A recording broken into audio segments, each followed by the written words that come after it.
So I realised I was talking about zines because obviously I'm making a zine, but some of you will be making a book. So I thought I'd just give a nice kind of overview here to make it really simplified. There's only two types of book, photo book. There's the big coffee table book with the kind of very sort of simple design, often, photo page here. I think Robert Frank's The Americans. And the flip side, you have like your freaky deaky, more independent, wacky book design with different paper stocks and acetate sheets and all kinds of stuff. So that was my book, The Unseen.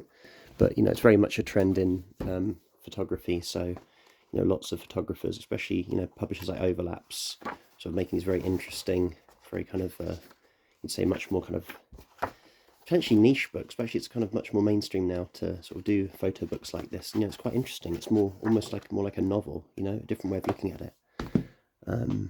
Obviously, some work works really well in a more simple way. So here we go, Edmund Clark's Still Life Killing Time. And does the book need to be overly designed? Well, no, it doesn't. You can let the photographs kind of speak for themselves. And that's kind of, a leaf I took out. I mean, here, Alexov's Songbook. So again, more traditional coffee table book. Photo a page here. Are there any doubles or? No, pretty much just photos there. Oh, bit of a fold there. And obviously my last book, In the Garden of England, again, I just went the coffee table route, so I chose mostly to have just single photo, but now and again there'll be little diptychs here.